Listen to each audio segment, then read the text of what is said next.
आज अपने financial series में शुरू कर रहे हैं शेयर ट्रेडिंग के बारे में। शेयर ट्रेडिंग या ट्रेडिंग एक ऐसा वर्ड है जिसमें कोई भी चीज़ को अपन कोई भी वस्तु को ट्रेड कर सकते हैं। जैसे कोई वस्तु अपन ने 100 रुपये में ख़रीदी और 120 रुपये में बेच दी तो 20 रुपये प्रॉफिट हुआ, और कोई भी वस्तु अपन ने 100 में ख़रीदी और 80 में बेची तो 20 रुपये लॉस हुआ। तो लॉस और प्रॉफिट किसी भी शेयर ट्रेडिंग में कभी भी हो सकता है। मैं आज बात करूंगा शेयर ट्रेडिंग के बारे में, इक्विटी शेयर ट्रेडिंग के बारे में। शेयर ट्रेडिंग जो है वो मार्केट से ख़रीदी जाती है और शेयर ट्रेडिंग जो है मार्केट में ख़रीदी जाती है। शेयर ट्रेडिंग के लिए सबसे पहले आपके पास डीमैट अकाउंट होना चाहिए। डीमैट अकाउंट आप किसी फाइनेंशियल इंस्टीट्यूशन और किसी बैंक में खोल सकते हैं। हर बैंक में, हर फाइनेंशियल इंस्टीट्यूशन में एजुकेशनल वीडियो सबका बनाया गया है कि आप कैसे जो है कोई भी डीमैट अकाउंट खोल सकते हैं। वो ऑनलाइन आराम से खोल सकते हैं, कोई अनपढ़ आदमी भी खोल सकता है।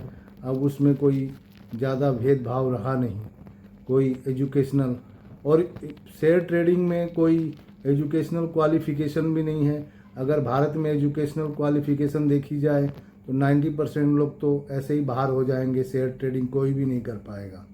इसलिए मैं कहूँगा कि शेयर ट्रेडिंग जो है वो बिना किसी एजुकेशन डिग्री के की जा सकती है। जिसको पैसा कमाना हो, जिसको पैसे कमाने की इच्छा हो। इक्विटी शेयर ट्रेडिंग में 3 तरह की ट्रेडिंग होती है। एक तो डिलीवरी ट्रेडिंग।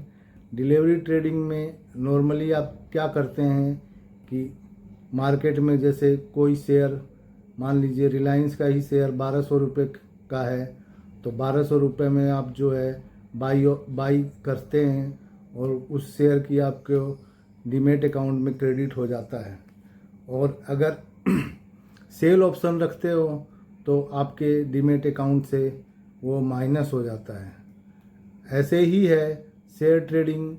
जैसे शेयर ट्रेडिंग में आप जब चाहो डिलीवरी ट्रेडिंग में आप जब चाहो जब शेयर खरीद सकते हो और जब चाहे जब बेच सकते हो। इसमें कोई लिमिटेशन नहीं है, टाइम लिमिटेशन नहीं है। आप जब आपको लगे कि मेरा इस समय प्रॉफिट हो रहा है उस समय आप खरीद सकते हो, और जिस समय आपको प्रॉफिट होता है उसी समय आप बेच सकते हो। लेकिन इंट्राडे ट्रेडिंग जो होती है वो रिस्की भी होती है। इंट्राडे ट्रेडिंग में आपको शेयर जो है 5 गुना कम में मिलता है और प्रॉफिट जो है फुल वैल्यू पे गिना जाता है। जैसे आप रिलायंस का शेयर मान लीजिए 1250 में है, तो आपको इंट्राडे ट्रेडिंग में जाओगे तो आपको 250 रुपये में मिल जाएगा।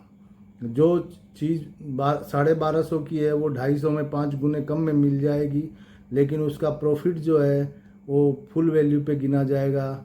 तो जैसे 1,25,000 के आपने शेयर पूरे हैं तो प्रॉफिट और लॉस जो भी है वो 1,25,000 पे गिना जाएगा। प्रॉफिट होगा तो भी 1,25,000 फुल वैल्यू पे गिना जाएगा, और लॉस होगा तो भी फुल वैल्यू पे गिना जाएगा। लेकिन आपको चुकाने जो हैं वो 5 गुना कम पड़ेंगे। इसके अलावा शेयर ट्रेडिंग में इंट्राडे ट्रेडिंग में आपको जो है वो ज़्यादा शेयर खरीदने का ऑप्शन मिलता है कि आप जो है कम वैल्यू में ज़्यादा नंबर ऑफ शेयर्स खरीद सकते हैं और ज़्यादा प्रॉफिट और लॉस कमा सकते हैं।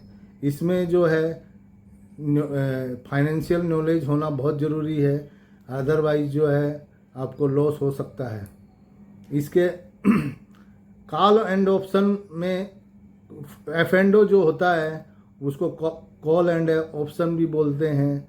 जैसे तो उसमें आपको काफ़ी जो है रिस्क उठाना पड़ता है। जनरली क्या है वो रिस्क बेस्ड ऑप्शन है पूरा, क्योंकि जैसे अपने को गाड़ी ड्राइव करने के लिए ड्राइविंग आनी ज़रूरी है, वैसे ही जो है इसमें भी फाइनेंशियल डेटा के नॉलेज की आवश्यकता पड़ती है। क्योंकि बिना नॉलेज के कोई भी इसमें जो है ऑप्शन में ट्रेडिंग करना बहुत ही रिस्की हो सकता है। बिना बिना ड्राइविंग के जैसे सीखे अपन गाड़ी में बैठ के गाड़ी में नहीं चला सकते, वैसे ही ट्रेडिंग में कॉल एंड ऑप्शन में एफ&ओ में अपन जो है ट्रेडिंग नहीं कर सकते हैं, क्योंकि इसमें बहुत बड़ा रिस्क है। इसमें बाई को कॉल बोलते हैं और सेल को पुट बोलते हैं।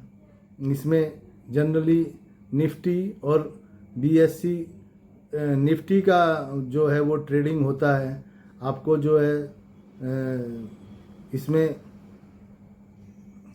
इंट्राडे में जैसे सेम डे जो है आपको अगर बाई किया है तो सेम डे आपको सेल करना पड़ेगा। कॉल एंड ऑप्शन में भी वही नियम है कि आपको जो है आज सेम डे ही करना पड़ता है। और इसमें जो है बहुत लोट वाइज जो है ट्रेडिंग करनी पड़ती है। इसमें जैसे 75 का एक लोट होता है मान लीजिए, तो 75 आपको वो जो है 75 का लोट पूरा खरीदना पड़ेगा। और आपको जो है इसमें मार्जिन जो है सिक्योरिटी एक्सचेंज को देनी पड़ती है। इसमें जिसके पास पैसा होता है वही आप कॉल एंड ऑप्शन कर सकता है। बिना पैसे के कॉल ऑप्शन करना बहुत बड़ा रिस्क है। इसमें एजुकेशन की बहुत ज़रूरत है, क्योंकि जब तक फाइनेंशियल आप एनालिसिस नहीं कर सकते तब तक आप जो है कॉल एंड ऑप्शन करना बहुत बड़ा रिस्क हो जाता है, क्योंकि हर कोई इसमें कमाना बहुत मुश्किल हो जाता है। तो कॉल फ्यूचर एंड एफ&ओ में यही दिक्कत है कि आप तक ये रिसर्च हुआ है कि 90% लोग जो है इसमें लॉस ही करते हैं। और ये जो है सेबी की स्टडी है कि 90% लोगों ने अभी तक इसमें लॉस ही किया है।